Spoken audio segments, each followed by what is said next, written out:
Is the AFC North about to witness the ultimate betrayal? John Harbaugh on the sidelines for the Cleveland Browns. The rumours are getting loud. Jimmy Haslam isn't just offering a contract, he's writing a blank cheque. And sources say this order came from the top. Shedeur Sanders himself saying, "Go get me Harbaugh." Would Harbaugh actually burn his Ravens legacy to the ground for this super team? Before we break down the insane numbers, smash that like button and tell me in the comments right now, is Harbaugh a traitor or a genius? Let's talk about it. I want to, like, it's the type of job that just doesn't come open in the NFL. Yeah. Like, you want this job so badly, but then it obviously shakes everything up for the Browns. Like, the realistic chance that Harbaugh would just say, "Screw you, Baltimore, for even firing me. I'm going to go to the AFC North rival, and I'm going to go fix..." The NFL just changed forever, and it happened in less than 24 hours. For years, the Baltimore Ravens and the Cleveland Browns have been at opposite ends of the success spectrum. One is the gold Absolutely. Great coach. standard of stability. The other a revolving door of disappointment. But the walls have finally come crumbling down in a way no one saw coming. When news broke that the Ravens were moving on from John Harbaugh, it felt like a glitch in the Matrix. This is a man who brought a Super Bowl to Baltimore and turned a running quarterback into a two-time MVP. But while the world was staring at the headlines in Maryland, something even more calculated was happening in Ohio. Jimmy Haslam wasn't just watching the news. We don't talk about the draft room decision-making process, so I'm not going to be able to answer that for you. As much as I may like to or may not want to, I'm not going to be able to answer that for you. He was making the phone call that would send shockwaves through every locker room in the league.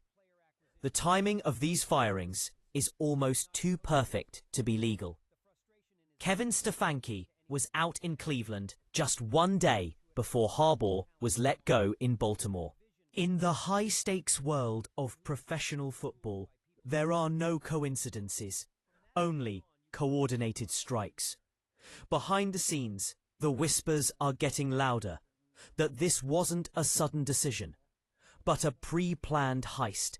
Haslam has spent years trying to buy a winning culture, throwing hundreds of millions at players and coaches who ultimately failed him. But this time, he's not just looking for a coach. He's looking for the architect who knows his rival's secrets inside and out. He's looking for the one man who can take the Browns from a punchline to a powerhouse.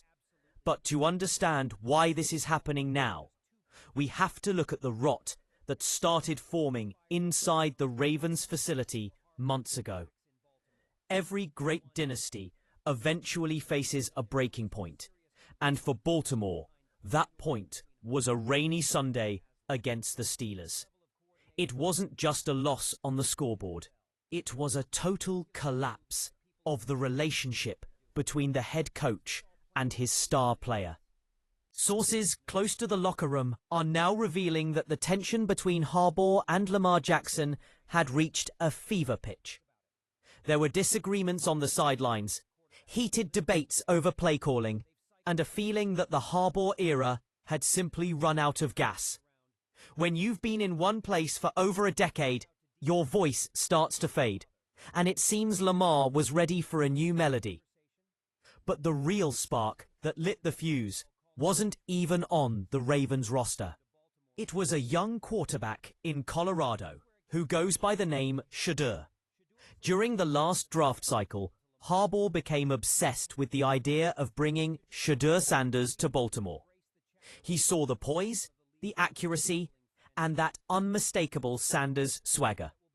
He envisioned a future where he could develop Shedeur behind Lamar, creating the most dangerous quarterback room in history.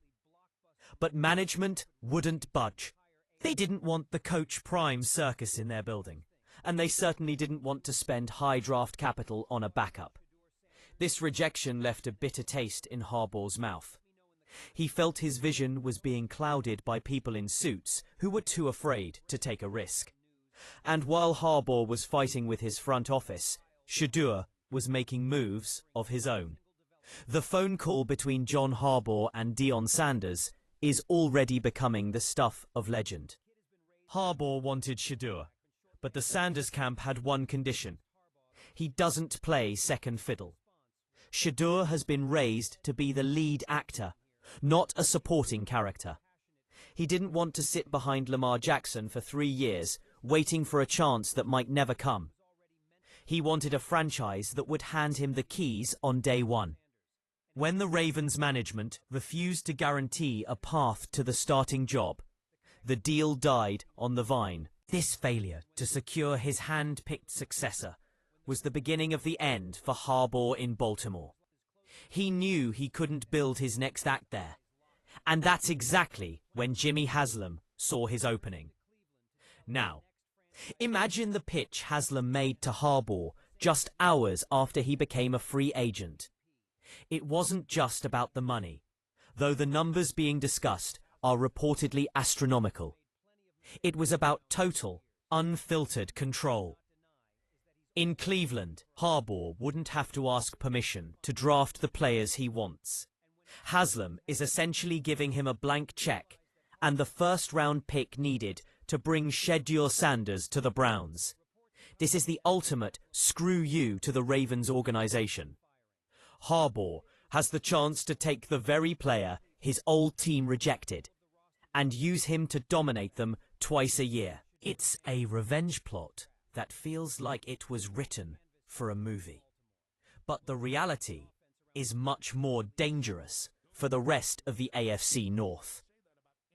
But there's a giant $230 million elephant in the room. The Browns are still tethered to Deshaun Watson, a situation that has been plagued by accusations surfacing and underperformance on the field. Bringing in Harbaugh and Shedeur means finally admitting that the Watson experiment was a historic failure. The financial, legal issues regarding his contract are a nightmare, but Haslam seems ready to eat the cost just to stop the bleeding. By pivoting to Shedeur, the Browns are trying to wash their hands of the past and start a new chapter defined by a different kind of star power. Shedeur brings a level of media attention and prime energy that Cleveland hasn't seen since LeBron James left town. But transition won't be easy though. Shedeur Sanders is a completely different animal than Lamar Jackson. While Lamar is a generational athlete who can break a defense with his legs, Shedeur is a surgical pocket passer who relies on timing and elite IQ. This is where Harbaugh's true coaching genius will be tested. He has to prove that his blueprint isn't just about having a fast quarterback, but about building a system that maximizes a player's unique DNA. If he can mold Shedeur into a high-level NFL starter, he won't just be a great coach. He'll be a Hall of Fame legend who won with 2 completely different styles of play. The rest of the league is watching this unfold with a mix of fear and skepticism. The Browns have a way of ruining even the best-laid plans, and the Browns' curse is a very real thing in the minds of many fans. Can John Harbaugh really change the culture of a franchise that seems destined to fail? Or will the pressure of the Sanders family and the weight of the Watson contract eventually pull him under? One thing is for certain. The AFC North is no longer a 2-team race between the Ravens and the Bengals. If this Harbaugh-Sanders alliance actually takes flight, the entire landscape of professional football is about to be flipped upside down. This isn't just a coaching change. It's a declaration of war. Harbaugh is heading into the lion's den with a chip on his shoulder and a young quarterback who has everything to prove. The battles between Baltimore and Cleveland are about to become the most watched games in the NFL. We're witnessing a veteran coach trying to prove his old team made the biggest mistake in their history, and a young star trying to live up to the impossible legacy of his father. Whether this ends in a trophy or a total train wreck, you won't be able to look away. The pieces are on the board. The moves are being made, and the first whistle of the new era is about to blow. The only question left is, are you ready for the chaos?